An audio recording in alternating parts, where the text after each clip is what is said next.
Dictation start होगा 5 second बाद। Start. क्या कोरोना महामारी की तीसरी लहर करीब है?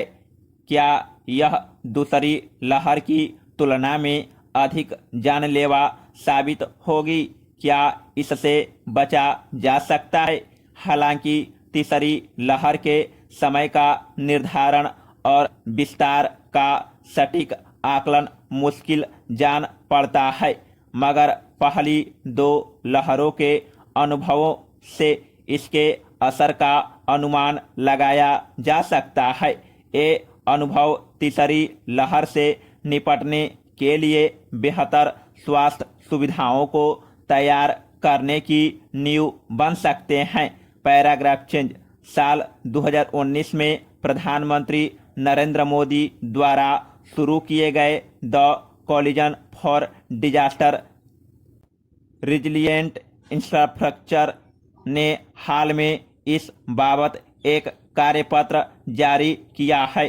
इसमें जो अनुमान लगाया गया है वह दूसरी लहर के विस्तार और समय निर्धारण के वैज्ञानिक मूल्यांकन, भारत व दूसरे देशों के अनुभव और महामारी विज्ञानियों की सलाह पर आधारित है। इसमें उन कदमों की सिफारिश भी की गई है जो अगली लहर में आने पर मरीजों के लिए पर्याप्त बिस्तर व ऑक्सीजन सुनिश्चित करने के लिए केंद्र और राज्य सरकारों को उठाने चाहिए। इस कार्य पत्र में 3 हालात दिए गए हैं। मौजूदा दशा, जिसमें राज्यों में टीकाकरण समान गति से जारी रहेगा, और तीसरी लहर 6 महीने के बाद आएगी। आशावादी नजरिया, जिसमें टीकाकरण की गति बढ़ेगी, और तीसरी लहर 7 महीने के बाद आएगी। और चुनौती, जिसमें टीकाकरण की गति कम हो जाएगी और तीसरी लहर बहुत पहले शुरू हो जाएगी। हालांकि वायरस के म्यूटेंट यानी रूप बदलने की सूरत में, जब वायरस पूरे में हुए संक्रमण और टीकों से लोगों में बनी एंटीबॉडी को भी भेद सकता है, ये अनुमान गलत भी साबित हो सकते हैं। Paragraph change. तीसरी लहर में संक्रमितों की संख्या 2 अन्य मापदंडों पर भी निर्भर कर सकती है। पूर्व में संक्रमित हो चुके लोग और जिन लोगों को अगले कुछ महीनों में टीका लग सकता है। चूंकि इन दोनों श्रेणी के लोगों में संक्रमण का खतरा काफी कम होगा, इसलिए जिन लोगों को टीका नहीं लगा होगा और जो पूर्व में संक्रमित नहीं हुए होंगे, वे तीसरी लहर में सबसे अधिक असुरक्षित होंगे। Paragraph change. इतना ही नहीं, माना यह भी गया है कि हर राज्य में बीमारी के पीक यानी शीर्ष पर जाने का समय अलग अलग होगा। इसलिए ऑक्सीजन की मांग प्रतिदिन 6200 मीट्रिक टन से लेकर 8500 मीट्रिक टन के बीच हो सकती है। हालांकि सभी राज्यों में एक साथ बीमारी के पीक पर जाने की आशंका नहीं है। फिर भी यदि ऐसा होता है तो हमें रोजाना 13,800 मीट्रिक टन से लेकर 20,600 मीट्रिक टन ऑक्सीजन की जरूरत हो सकती है। इसलिए हमें अधिकतम संभाव्य जरूरत के हिसाब से ऑक्सीजन की अपनी तैयारी करनी चाहिए। Paragraph change. एक और महत्वपूर्ण अनुमान यह है कि उत्तर प्रदेश, बिहार, पश्चिम बंगाल, तमिलनाडु, महाराष्ट्र, मध्य प्रदेश और आंध्र प्रदेश में ऐसे लोगों की संख्या ज़्यादा है जिनमें संक्रमण का खतरा अधिक है। इसलिए इन 7 राज्यों में 2/3 ऑक्सीजन की जरूरत पड़ सकती है। Paragraph change. अगर मौजूदा दशा वाले हालात बने रहते हैं तो उत्तर प्रदेश, बिहार और पश्चिम बंगाल को देश भर की कुल आवश्यकता 16,387 मीट्रिक टन से सबसे ज़्यादा क्रमशः 3076 मीट्रिक टन, 1818 मीट्रिक टन और 1344 मीट्रिक टन ऑक्सीजन की दरकार हो सकती है।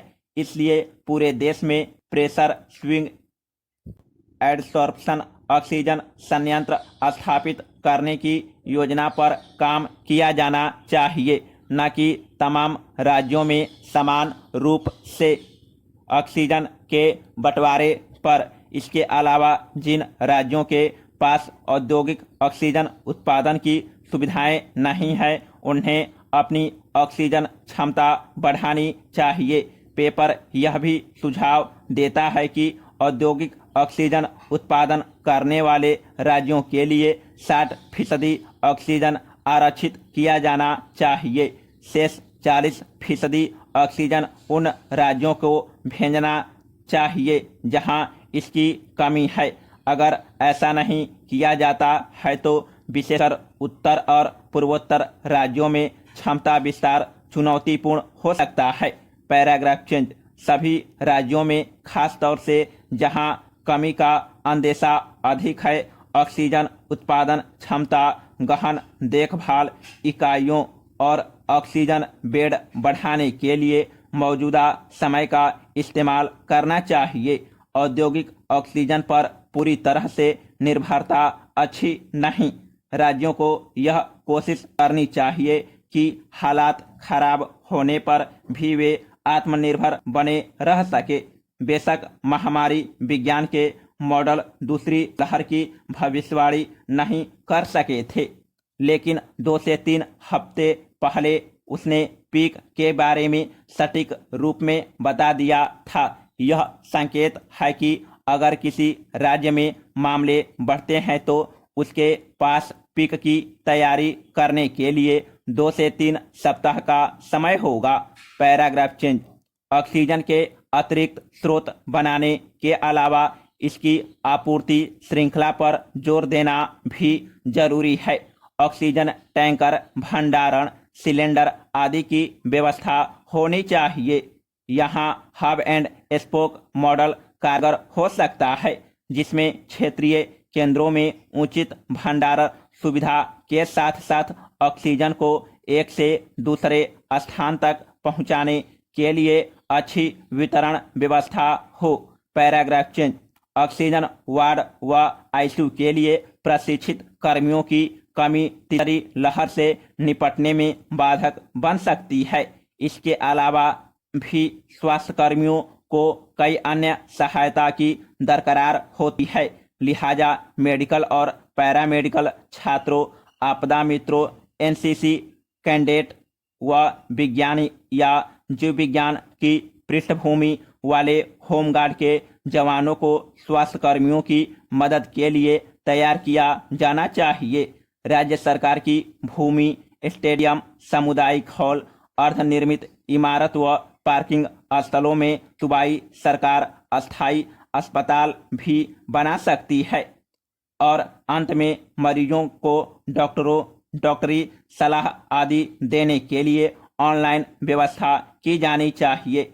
यह सही है कि केंद्र और राज्य सरकारों ने कई अभिनव डिजिटल कदम उठाए हैं, लेकिन एक साझा ऑनलाइन मंच से न सिर्फ मरीजों को सलाह दी जा सकती है, बल्कि उन्हें टीकाकरण के बारे में अपडेट किया जा सकता है और अस्पतालों में बेड की उपलब्धता आदि के बारे में बताया जा सकता है। यह ऑनलाइन व्यवस्था ऑक्सीजन की उपलब्धता और आवश्यकता, ऑक्सीजन टैंकरों की आवाजाही, कार्यबल की उपलब्धता और दवाई की निगरानी करके नीति निर्माता को बेहतर कदम उठाने में मदद कर सकती है।